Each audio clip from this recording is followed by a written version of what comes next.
Ah oui, alors là, Francesca, on vous couperait ou... Ouais. Ok.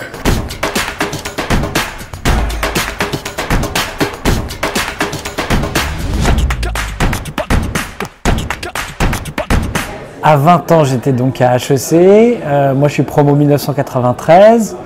Je m'imaginais plutôt dans la finance. Et au départ, quand je suis rentré à HEC, après mes 2 années de prépa, voilà, je me destinais plutôt à une carrière dans la banque d'affaires, qui était le métier qui me faisait un peu rêver. Il s'avère que j'ai absolument pas fait ça in fine, mais que d'abord j'ai passé une première année normale à HEC, j'ai plutôt pas mal bossé, j'ai joué aussi beaucoup au foot parce que j'étais membre de la sauce foot. Ma deuxième année à l'époque d'HEC, je pouvais la faire en 6 mois et pas 1 an. Donc j'avais réduit ma durée scolaire pour pouvoir faire un premier stage de 6 mois dans la finance à Londres.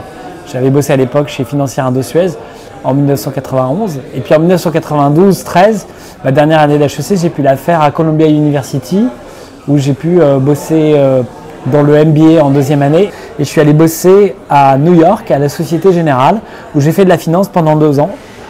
Au bout desquels j'ai réalisé que la finance m'intéressait beaucoup, mais que ce n'était pas ma passion dans la vie, et que si je devais me choisir un métier, autant qu'il coïncide avec ma passion, je me suis dit qu'il fallait que je me rapproche de ce qui me touchait le plus. Donc les médias, qui étaient ma passion, la télévision, la radio et la presse. Oui, alors, en quittant la finance et en rejoignant les médias, effectivement, il s'avère que ma carrière m'a emmené jusqu'à lancer toutes les grandes émissions de télé-réalité, notamment pour M6, puisque je suis à l'origine de Love Story, de Popstar, de Nouvelle Star, que j'ai aussi produit Le Bachelor, Pékin Express. Bon, je suis un des plus gros, un des plus expérimentés producteurs français en termes de télé-réalité, à tel point que j'ai exporté mon savoir-faire après aux États-Unis et en Chine. Mais ça a été un peu le fruit du hasard, tout ça. Au départ, moi, je suis rentré dans les médias par un homme qui s'appelle Thierry Ardisson, qui m'a proposé de bosser avec lui sur des journaux. Il avait un journal People qui s'appelait Interview, qui s'appelle aujourd'hui Entrevue, qui était moins trash à l'époque qu'aujourd'hui, et dans lequel j'ai fait mes classes. J'ai appris à diriger et à développer un produit de divertissement grand public. J'ai rejoint M6, qui m'a embauché pour créer une chaîne de télévision musicale. Et en fait, la musique a toujours été très très présente dans ma vie, et c'est pour ça qu'aujourd'hui je suis chez Deezer. C'est que je suis rentré à la télévision pour créer M6 Musique, la petite sœur d'M6. Puis, fort du succès de la chaîne, je suis devenu directeur des programmes de divertissement et de musique et variété d'M6. Et à cette époque-là, c'était le début des années 2000, je produisais le Hit Machine, je m'occupais de tous les clips sur M6, Fréquence Star avec Laurent Boyer, Dance Machine, qui étaient des grands concerts dans les Zéniths. Donc je faisais beaucoup de musique. Le boss d'M6, Nicolas Taverneau, a pensé à moi pour me confier ce qui allait devenir Love Story. C'était un peu un hasard, c'est que moi j'étais le monsieur musique d'M6, mais comme je faisais des choses un peu ambitieuses, en direct avec beaucoup de stars, et que j'étais assez à l'aise là-dedans, parce que c'est vraiment ce que j'aime dans la vie, c'est travailler avec des artistes, Nicolas Taverneau m'a proposé de m'occuper du Loft. Et puis là, je me suis enfermé pendant 6 mois pour faire ce projet avec Endemol. Donc moi j'étais producteur exécutif côté M6. J'ai travaillé avec Alexia Laroche-Joubert, on a fait Love Story 1. On a lancé immédiatement Popstar, qui était la création d'un groupe musical. Avec les L5, on a vendu 1,5 million d'albums. Donc je suis revenu dans la musique, j'ai remis de la musique dans la télé-réalité, ou de la télé-réalité dans la musique, comme on veut. Et puis après, j'ai laissé ça et j'ai monté une boîte de production pour M6, qui s'appelle W9 Productions, qui après a donné le nom de la chaîne W9, et sur laquelle là j'ai produit le Bachelor en France, j'ai fait les 3 saisons. Et le dernier grand programme que j'ai fait pour M6, Pékin Express, dont j'ai acheté les droits en 2005 et dont j'ai produit les 2 premières saisons en 2005 et en 2006. Donc j'ai eu 4 ans en Chine, 5 ans au Brésil.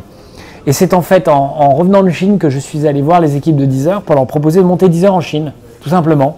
Et j'ai rencontré le patron de Deezer à l'époque, qui n'était pas intéressé par le marché chinois, ça lui paraissait trop compliqué, ce qui est vrai que c'est compliqué. Moi, j'y croyais beaucoup. Ça s'est pas fait, donc on n'a pas fait affaire ensemble. Et 1 an plus tard, alors qu'il y a une nouvelle équipe qui est arrivée pour développer Deezer en France et dans le monde, les actionnaires m'ont proposé de les rejoindre pour être directeur général de Deezer en France, que je fais maintenant depuis 4 ans. Je reviens dans la musique qui est mon cœur d'expertise et mon cœur de passion, puisque je suis aussi artiste, DJ, producteur de musique électronique. et que donc aujourd'hui je dirige Deezer et je sais de quoi je parle toute la journée. C'est à la fois mon métier, ma passion, et puis je suis artiste moi-même, donc je suis vraiment au cœur de quelque chose qui est passionnant et qui est une révolution.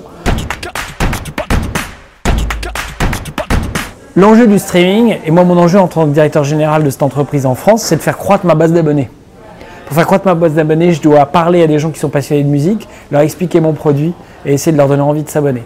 Les festivals sont un lieu clairement important pour les toucher, même si l'expérience est très différente, parce que là ils ont envie, plus que d'écouter du streaming, de vivre du live en direct, mais avant ou après ils vont avoir envie de prolonger l'expérience. Et si en plus Deezer peut les accompagner pendant cette expérience-là en les aidant, eh bien, ça participe de ma stratégie d'acquisition de nouveaux clients. Et j'ai compris que dans le digital, paradoxalement, on a besoin de présence physique. Alors nous, on n'a pas les moyens d'avoir des chaînes de magasins, donc je me suis interrogé sur quels sont les réseaux de distribution qui peuvent apporter à Deezer une capacité à se vendre qui dépasse simplement le digital en tant que tel. Orange avait fait la démonstration de sa capacité pour nous à être un partenaire stratégique. On a des centaines de milliers de clients grâce à Orange aujourd'hui. Donc j'ai voulu dupliquer ce modèle, et l'autre partenaire historique pour moi, c'était potentiellement, pas historique, mais j'ai envie de dire, qui était dans l'ADN et la logique, c'était le groupe Fnac.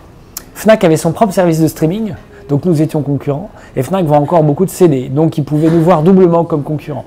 Mais on a pris le temps de discuter avec les équipes de Fnac, et on a convenu, ça nous a pris 2 ans, que Deezer n'était pas forcément un concurrent, mais qu'on pouvait devenir stratégiquement des alliés. Et donc j'ai fait une proposition pour en gros que Deezer devienne le service de streaming officiel de la Fnac, et qu'ensemble on développe une base de clients dont on serait copropriétaire. Oh, alors moi en tant que directeur général France Deezer, j'écoute beaucoup de musique, mais en tant qu'Alexis de Gemini, j'ai 75 playlists moi sur Deezer. Je suis un effréné de la playlist. Je cherche beaucoup de la musique, j'écoute les playlists de mes collaborateurs. Toute mon équipe fait les playlists France, donc je me balade beaucoup là-dedans, j'utilise le moteur de recherche tout simplement. Et puis j'ai des amis qui m'envoient des références. Et après je fabrique des playlists, donc j'ai beaucoup de playlists. J'ai des playlists club pour faire danser les gens, j'ai des playlists chill pour le dimanche matin, j'ai une playlist chill pour le samedi matin, une pour le dimanche matin. J'ai une playlist qui s'appelle Oh My God, où c'est des morceaux qui me font halluciner, où j'ai tout de suite un coup de cœur énorme. Donc je les appelle Oh My God, et donc j'ai des volumes 1, 2, 3, 4 que je partage sur Facebook, via WhatsApp, et que je partage avec mon cercle d'amis. J'ai 500 personnes à peu près qui suivent mes playlists. Voilà, et si vous avez envie de me suivre, ben vous me trouverez, c'est Alexis de Gemini sur Deezer. Ah bah oui, des découvertes, si vous voulez, on fera une autre interview. Je vais dire, pour simplifier, qu'à la fois j'adore Justin Timberlake et ce qu'il fait, pour prendre un cas plus concret, plus proche. J'adore le nouvel album d'Angel. J'adore le rap un peu sirupeux de PNL. J'aime beaucoup de choses en électronique plutôt anglo-saxonne, mais par exemple, je suis assez proche d'un artiste qui s'appelle Brokenback, que j'essaie d'aider à grandir sur Deezer. On a aussi accueilli Therapy Taxi, qui fait partie de la nouvelle French Pop, avec son tube Hit Sale. J'ai envie de dire qu'un bon morceau, il est bon quel que soit le genre, mais les bons morceaux, il n'y en a pas beaucoup. Donc moi, je passe mon temps à les chercher. Pour moi, un bon morceau, c'est, j'ai en 5 secondes, il y a une très bonne mélodie, c'est un tube, et quel que soit le genre, ça va toucher les gens. Si je sais leur faire découvrir ce morceau, ils vont l'aimer. Merci à vous, et bon courage à tous les HEC qui auront regardé ce doc. Et puis tous les HEC qui veulent bosser dans le streaming et dans la musique sont bienvenus chez Deezer. Allez, à bientôt.